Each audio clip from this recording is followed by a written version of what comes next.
자, 그런데 여기서 주의해야 될 것이 사내 정치예요. 역량이 있는 차장으로 준비가 안 되는 분들이 빠지는 패스트 트랙이 사내 정치로 빠집니다. 왜 그럴까요? 네, 반갑습니다. 일잘러 강사계 일타 강사 최산영입니다. 여러분들의 여러 같은 성원에 힘입어서 차장급에 대한 이야기를 좀 해보려고 합니다. 사실 차장이라는 직급은요, 과장하고 좀 레벨이 달라요. 그래서 보통 직급이 어떻게 나뉘냐면 뭐 4등급, 6등급 뭐 이렇게 얘기를 하는데, 처음에 이제 사원부터 대리가 있죠. 요 중간에 뭐 주임 혹은 뭐 계장, 뭐 산업군에 따라서 뭐 여러 가지 이름으로 중간에 뭐가 있는 데도 있고 없는 데도 있고, 요즘에 이거 자체가 통합된 데도 있어요. 자, 근데 어딜 가도 과장은 보통 있습니다. 그 다음이 이제 차장이고 그 다음이 부장이죠. 자, 차장과 부장을 통합하는 데가 많습니다. 보통 인재를 분류할 때는 과차장이라고 얘기를 하고, 직급을 통합할 때는 차부장을 통합을 해요. 요 둘이가 연차랑 나이가 비슷해요.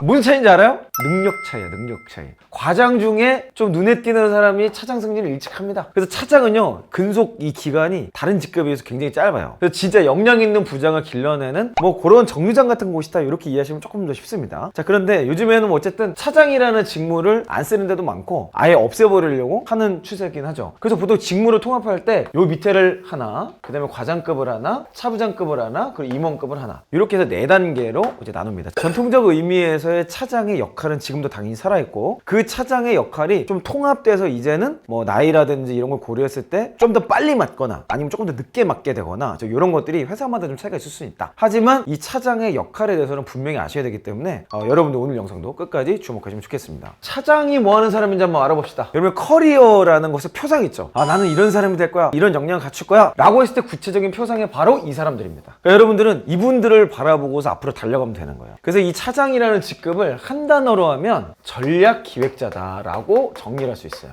자, 직무로서의 전략기획도 물론 있어요. 근데 그거는 좀 달라요. 직무로서의 전략기획은 사업기획에 대해 좀 특화된 그런 직무를 별도로 운영하는 거고, 이 직급에 해당되는 차장의 전략기획은 이 사람이 속해 있는 직무, 사업부, 회사 뭐 모든 영역의 전략기획을 감당하는, 실질적인 기획을 감당하는 그런 직급이다. 이렇게 이해하시면 딱 좋습니다. 이전에도 과장급에도 기획력이 중요하다고 그랬잖아요. 근데 거기랑은 크기와 깊이가 조금 달라요. 왜냐면 이분들이 결국은 모든 기업 핵심 브레인이에요. 이 사람들이 사업기획도 하고, 이 사람들이 투자 에 대한 제한도 하고, 이 사람들에 의해서 구조나 제도들이 도입되고 확정되게 되는 겁니다. 그래서 과장이랑 이 사람들이 뭐 비슷하기도 하고 조금 다르긴 한데, 굳이 연차로 따지자면 한 12년 차에서 17년 차 정도 사이인 것 같아요. 일반적으로 빨리 가는 사람은 12년 차 정도면 차장 역할을 하는 것 같고요, 17년 차에서 부장으로 갈지 만년 차장으로 남을지가 결판이 나는 것 같아요. 자, 그렇다 보니까 많은 경우에 차장은요, 똑똑합니다. 이 똑똑하다는 게 진짜 지능이 높고 이런 얘기가 아니라 자기 업무에 대한 파악이 잘 되는 거예요. 내 일뿐만이 아니라 거시적이야, 시야 자체가. 그래서 회사 전체도 보고, 산업도 보고, 고객도 보고, 이런 여러 가지 변화에 대해서 경험과 나름의 연륜이 이제 좀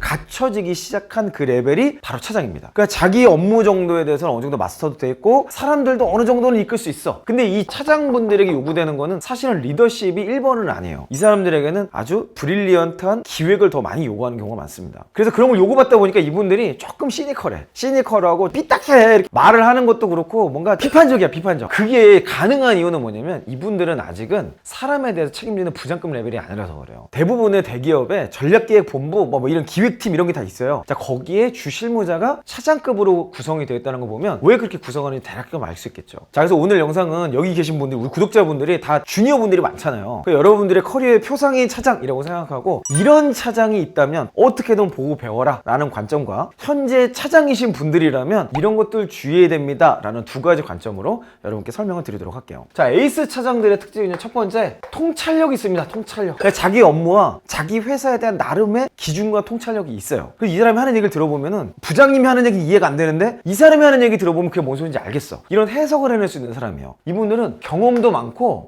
연륜도 어느 정도 있어요. 그래서 되는 것과 안 되는 것에 대한 구분을 정확하게 할 수 있는 사람들입니다. 이 차장급은요, 좀 더 외부지향적입니다. 그래서 외부의 산업이 어떻게 바뀌고 있고, 우리 회사가 정말 더 나아가려면 어디로 나가야 될지를 고민하는 사람들이 차장이에요. 그래서 전체를 보는 시야가 이때부터는 정말 중요한 거죠. 그래서 이분들이요, 업계 정보가 빠삭합니다. 경험이 또 뭐가 있냐면 네트워크로 연결이 돼요.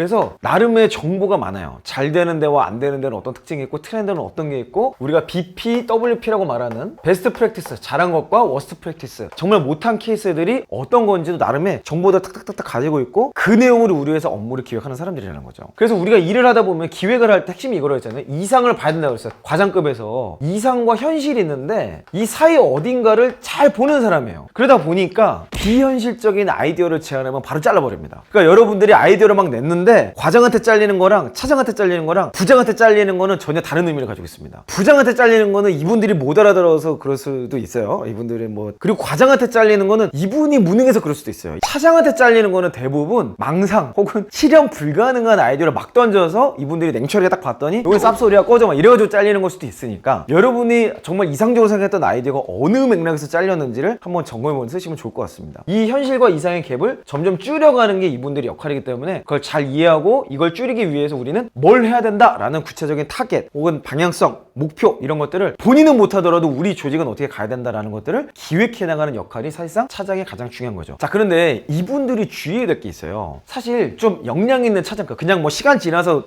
된 차장 말고 과장에서 에이스로 인정받으면서 갑자기 차장 막 특진을 하거나 승진하거나 기획을 맡거나 이런 사람들이 주의해야 될 게 하나 있는데 뭐냐면 이분들은요 조직에서 이미 인정을 받아. 그래서 임원분들 또 부장님 이런 분들이 보통 이 역량 있는 차장들을 굉장히 의지합니다. 그래서 차장이 갑자기 파수를 매주를 쓴다 그래도 그래? 그럼 좋은 파수 사지? 막 이럴 수도 있어요. 그 정도로 영향력이 있다는 거야. 그러다 보면 잘못해서 교만의 테크트리를 타는 경우가 있어요. 그래서 자기 없이는 회사가 안 돌아간다고 굳게 믿고 있거든요. 이런 분들이 제가 보니까 부장에 대해서 자빠지는 경우가 많더라고요. 이 역량 있는 차장님들 이거 주의하셔야 됩니다. 잘못하면 인성 거지 될 수 있어요. 두 번째, 의사소통입니다. 근데 그냥 의사소통이 아니에요. 탁월한 사람들의 특징이잖아요. 말과 글이 다 됩니다. 근데 특별히 과장급까지 구체적으로는 차이가 딱 나는 게 뭐냐면 바로 글입니다. 이게 뭐죠? 보고서예요, 보고서. 그 보고서를 만드는데 최적화된 어떤 그런 사람들이에요. 이런 걸 잘하기 위해서 책도 많이 읽어야 되고요. 다른 사람이 써놓은 보고서도 많이 읽어봐야 되고 여러 사람한테 보고를 하면서 먹히는 보고서와 그렇지 않은 보고서를 나름의 패턴을 가지고 있는 사람들이 역량 있는 차장들이에요. 자, 이 사람들이 보고를 하는 사람들이 누굴까요? 최소한 리더급이에요, 리더급. 의사소통의 논리 구조, 순서, 어떤 팩트를 얘기했을 때 그들이 설득이 된다라는 것들을 항상 머릿속에 고민하고 계속해서 그것만 생각하는 경우예요. 사실 이거는 여러분들이 의도를 가지고 연습을 하셔야 됩니다. 그런 차장님이 있다면 여러분들 축복받은 거예요. 그 사람들이 하는 거를 따라만 해도 여러분들은 굉장한 성장을 할 수 있을 겁니다. 근데 그러다 보니까 이분들이 주의해야 될 사항이 있어요. 내가 보고서에 함몰되어 있기 때문에 보고서와 상관없는 얘기를 들으려고 안 해. 관심도 안 가져. 그래서 과장 이하에 있는 직급 분들이 이 차장님들을 대할 때 굉장히 대화하기 어렵고 두려워하는 경우가 있어요. 내가 듣고자 하는 정보 이외에는 안 들으려고 하니까 좀 편안하게 의사소통하는 연습도 하셔야 되고 이후에 이분이 승진하면 바로 부장이거든요. 부장이 되는 순간 이제부터 기획력이 중요한 게 아니에요. 그때부터는 정말 커뮤니케이션이 중요하거든요. 그때 필요한 커뮤니케이션은 차장급까지 훈련했던 커뮤니케이션과는 완전히 다른 차원으로 올라서야 돼. 그러니까 지금부터 사람들과 의사소통하는 연습을 하실 필요가 있어요. 자, 세 번째는 360도로 지지를 받는 사람들입니다. 자, 이거 과장이랑 비슷해요. 에이스 차장들은요 상사에게도 지지를 받고 부하에게도 지지를 받고 동료에게도 지지를 받아요. 왜 그럴까요? 왜 사람들이 다 이 사람을 중심으로 정보가 이렇게 몰리고 이 사람들 다 지지할까? 이 사람이 기획력의 핵심이기 때문에 그렇습니다. 상사 입장에서는 이 사람이 하자는 대로 했더니 잘 되네. 동료들도 저 사람이 하자는 대로 했더니 내가 성과가 나네. 부하 직원들도 마찬가지인 거예요. 그래서 차장급의 핵심은요 고객에 대한 파악을 완벽하게 하고 있어야 된다는 거예요. 사실 과장급까지는요 부장급 이상의 의사결정권자를 잘 파악하기 좀 쉽지 않아요. 같이 보내는 시간도 좀 적고 과장급도 일종의 책임자잖아요. 작은 영역의 책임자이기 때문에 그 책임과 책임이 만나면은 아무래도 부담스러운 대화가 될 수밖에 없거든. 근데 차장급은 그렇지 않아요. 이 사람들은 책임을 지는 사람들이 아니고 기획을 하는 사람들이기 때문에 책임자와 책임자를 연결하는 의사소통의 윤활유 같은 역할을 하는 거죠. 그러다 보니까 모두 이해관계를 이해하고 고객과 이것들을 어떻게 연결시킬까, 회사 내 조직의 시너지를 나게 할 수 있는 기획이 뭘까, 이런 생각들을 해야만 에이스 차장이 될 수 있다는 겁니다. 잘 성장한 차장급은요 에너지가 가장 충만합니다. 그래서 요때 뭘 많이 하냐? 퇴사하고 창업을 많이 합니다. 과장급에서 퇴사하고 뭔가 해보는 것도 나쁘지 않아요. 저는 뭐 할 수 있으면 일찍 해봐라 이렇게 말하고 싶은데 기왕 내가 회사에서 전문성을 갖고 퇴사할 거면 한 차장 전까지는 좀 조심하는 게 좋다. 왜냐면 과장까지는 시야가 전체를 보기에는 조금 작을 수가 있어요. 근데 차장쯤 되면 이제 전체가 다 보이거든. 그래서 잘 준비된 차장급은 실패 확률이 낮습니다. 회사에서는요